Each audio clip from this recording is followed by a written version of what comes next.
Your Excellencies, Your Highnesses, ladies and gentlemen, first of all, I would like to thank for this wonderful invitation to be here. Thank you, Roberta. And to be honest, when I got the invitation, I was intrigued to come. First of all, it's an invitation from United Arab Emirates, indeed, one of the most purposeful states in the world, a state that really has purpose. And that's not just nice words. When I became president in 1918, and my first visit was to United Arab Emirates, in my first meeting with President His Highness Mohammed bin Zayed, I came out with a great purpose for my first meeting. United Arab Emirates agreed to build in Armenia, together with the Masdar city, a big solar energy-based alternative energy source, helping Armenia to become more purposeful as well. So I take this opportunity to thank people of United Arab Emirates and the President for this wonderful gesture on my first visit when I came to United Arab Emirates, in fact, 5 years ago.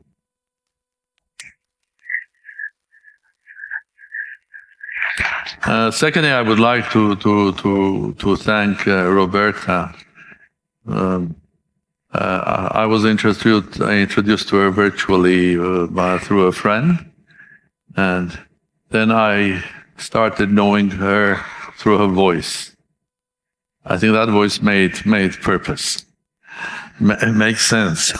So I decided I should to see in my understanding, each of us, we are basically now a mixture of a virtual and a material one.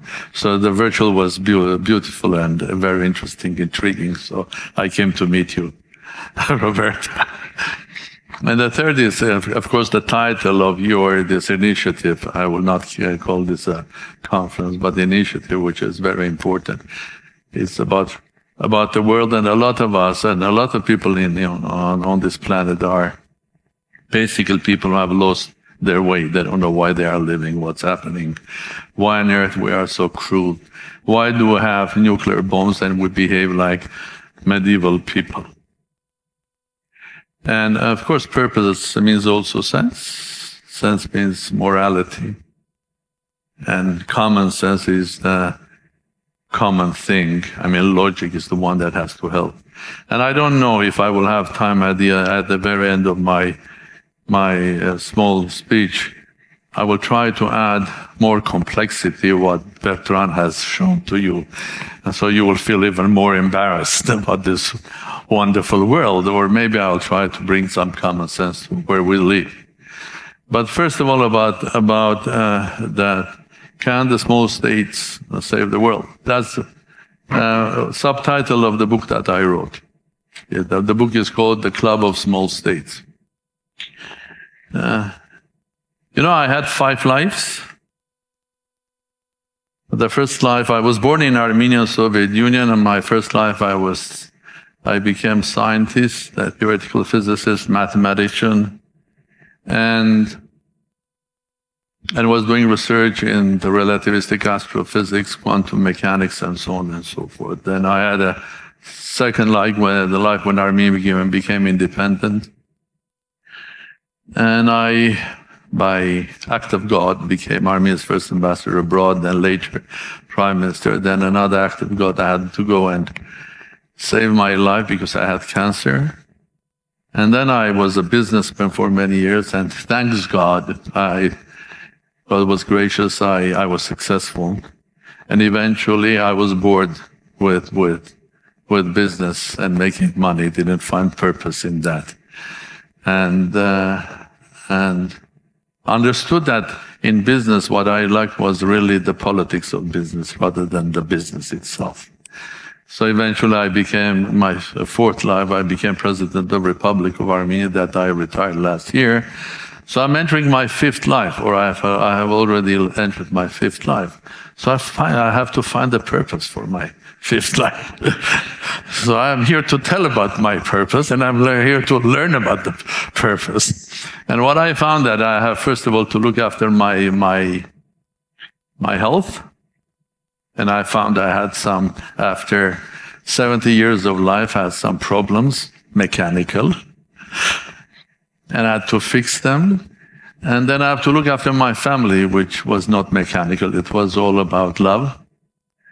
And then I found that for years I was praising at the World Economic Forum, which was for 15 years. I was one of those who were invited to talk. And then when I was president, I was praising these ideas. I thought that maybe it's the time for me to put all of that in writing, rather than just praising and talking to people, discussing with presidents this. And eventually two books appeared. One of them is called The Small States Club. And it is coming out by Hearst and Oxford University Press in December in UK and United States, and hopefully one day it will come here. And the second one is called Quantum Politics. So if I will have time, I will tell about quantum politics to add to complexity of Bertrand's description of this world. And the first one is called the Club of Small States. For years, I was praising this idea and trying to prove to people to look at the reality that small is not only beautiful, but it can be also powerful. And the example is United Arab Emirates. Now, I think if we are honest and we look at the successes of small states in, let's say, even in Europe, the book is describing the 9 states. I've just picked them up. There could have been much more that were successful. And I was basically analyzing the sources of their success. Of course, telling the story of these nations, but I'm not an academic historian. My impressions of these stories, and trying to find out what were the key factors that were making these states successful. In Europe, there were a state like Estonia or Switzerland or Ireland. Here in the Gulf, 3 states, United Arab Emirates, Jordan and Qatar, and there was Israel, and there was Singapore, analyzing the success of the small. In fact, indeed, if you take Europe, if you take small states like the same Estonia, even Denmark, even Norway, Ireland, Switzerland, by their many parameters of their success, they're far ahead the big ones. It's innovation, integrating the new technology, IT, artificial, whatever you take which is modern, even GDPs by capital. I think the small states are much more organized, especially if they are organized, they know what they are doing, than the big ones. And the same is in many other countries. The one example is this wonderful country, United Arab Emirates. I think amazing country. It's not only the physical beauty that you see, architectural beauty that you see in this country, the finances of it, and the success, the pure understanding, deep understanding that your success is not your natural resource, that your success, the way you manage it and the way you convert the natural resource, which is a very material one, into the very human one, which is the success of humans.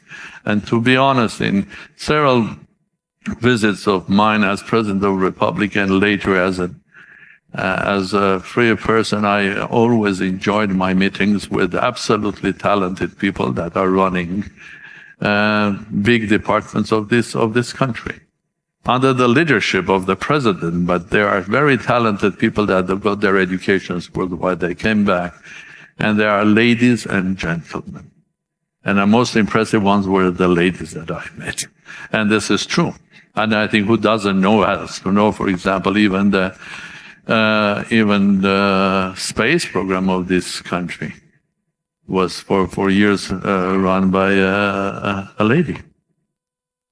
I mean, this is a country, a small country, that even somebody 25 years ago would say, can United Arab Emirates send a satellite into the space, people will smile.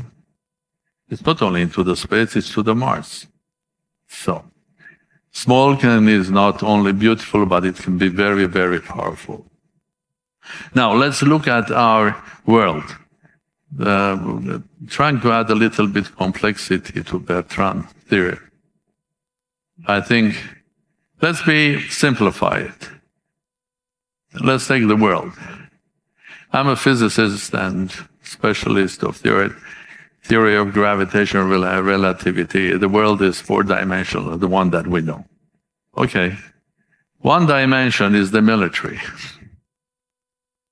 I'm not taking the physical dimensions at the time. It's one, military. There's one pole in the world that is superior, is the United States, the only country in the world that can deploy army anywhere in the world. The others are approaching, but it's one polar world. Let's simplify further. Take economy. It's already not one polar world. It's economically, if the second dimension is economy, then United States, China, the BRICS countries, others are joining, so it's becoming multipolar world. I would like to take another third dimension, which is innovation and IT world, virtual world. Okay? Why? Be honest, how many hours in your life you're spending on your telephone, television, or a computer? Each of you is dual. You have yourself and your virtual you. So, sometimes your virtual is much beautiful than you are, indeed, and the other way around. But we exist in two worlds. One is the material world, and the one in the virtual world, and that's a reality. And that brings me to what Bertrand was saying, the famous man saying that this is the end of the history. In fact, this is the beginning of the new world. It was. Because we are entering to a new, completely different world where the power of small individual was growing. And we were not seeing the rise of this power, and we're not understanding that all of our values, basic, that the world was based, should be re-examined. I'm telling you about my second book, Quantum Politics. A very simple one, democracy. In the most democratic states, the birthplace of, be that Greece or Britain, how on earth people were exercising democracy in Britain years ago? 20, 30 years ago, 50, 100 years ago. Going to the ballot once in a 5 years' time, voting, and they were lucky they had their MP coming to see them twice or three times a year, telling what he's doing in the parliament, and that was it, and then reading something in the newspaper. How many times people vote today? They vote from 5 to 10 times on their Facebook, and their MPs are basically pressured by that. That's why what we see in United Kingdom, even that change of prime ministers, how many, in what sort of time? I mean, the world has changed. We have to start to rediscover even basic things like how you exercise democracy and what's the definition of democracy. That brings me to that third dimension, which is important, the virtual one. And the virtual one has a sort of a peak of its presence or its application or implications that is called today artificial intelligence. Okay? And how many countries can make a sense in this third dimension of digital, of artificial intelligence? Many. A lot. Because this third dimension, we cannot imagine that it's going to be a sort of competition or confrontation between United States and China because they are the biggest in the world. They will have the best solutions of artificial intelligence. No. Because a country like United Arab Emirates or Israel or Singapore can build artificial intelligence systems that can beat America or China.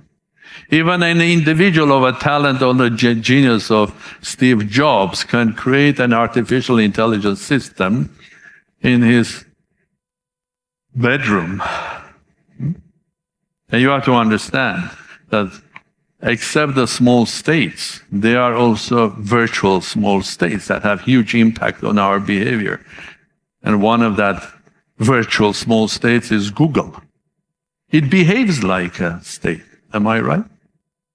Facebook, it behaves like a state. And they have huge impact.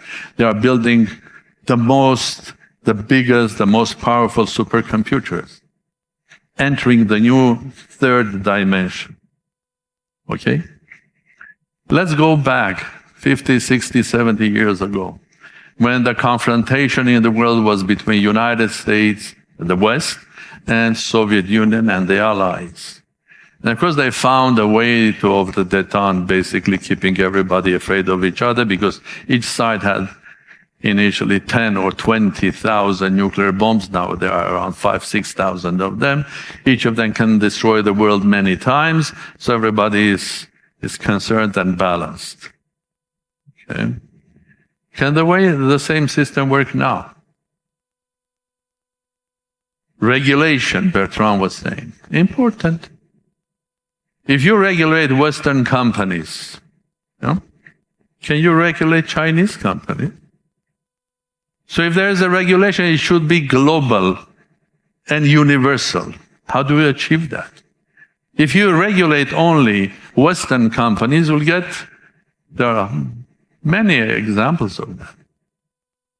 Starting from 2000, in the West, they were regulating Western telecom companies, vendors, regulating their behavior and all of that stuff, so they should not be corrupt.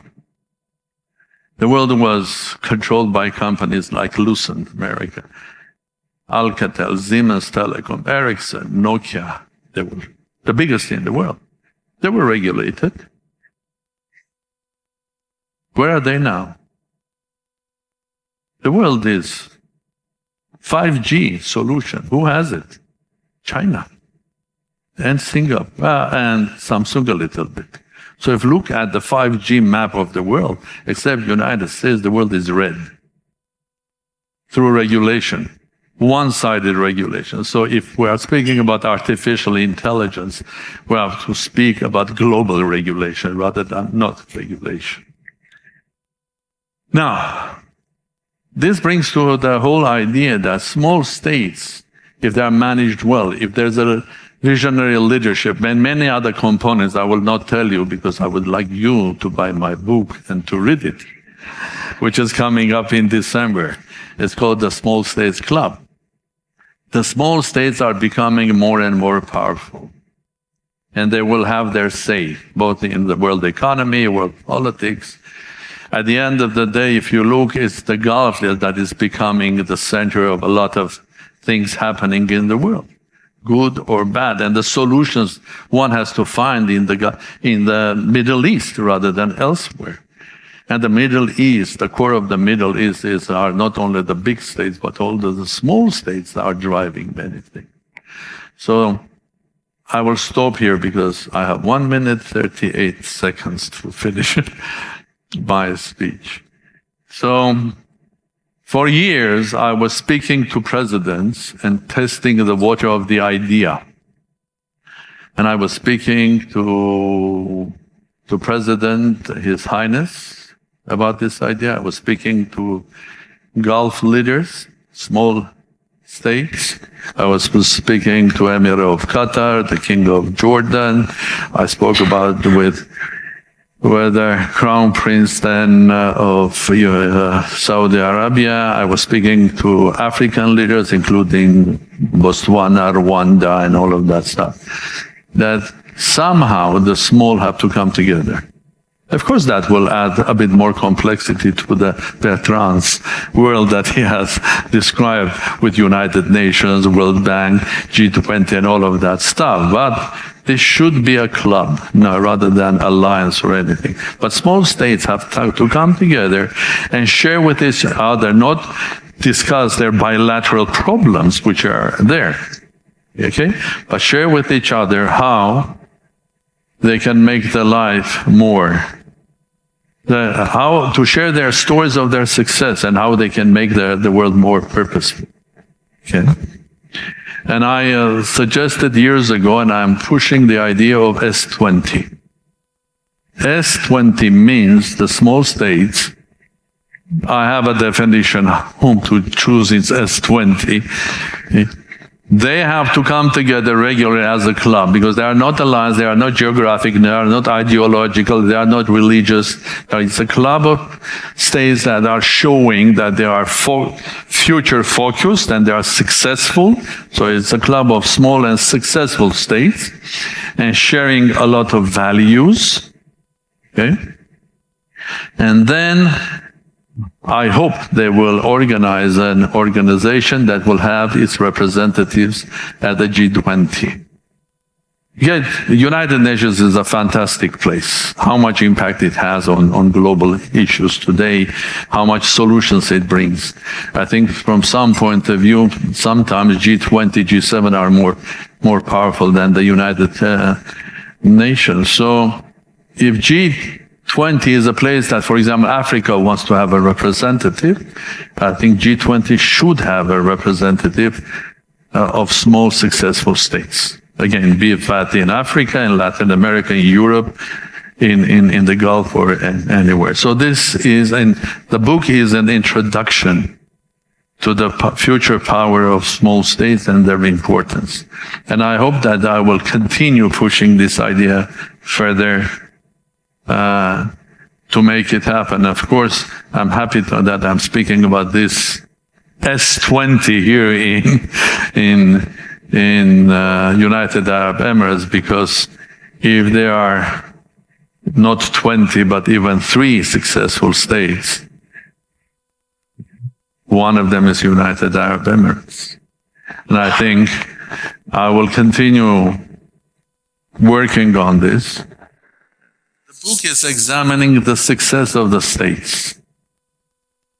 I've clearly made it clear that I'm not going to go into the conflict problems, or each and every country had a problem. Each and every country had history or unpleasant things. But why on earth this country on its own was successful? I'm not looking at their conflicts with the neighbors or internal and so on and so forth. And of course, being the former president of Armenia, I should have wrote about Armenia. Otherwise, people would say, oh, you are so smart. When you were the president, even of a parliamentary republic, why didn't you make Armenia one of the most successful countries in the world? I regret Armenia is not today. And I regret double, because Armenia as a nation has huge power.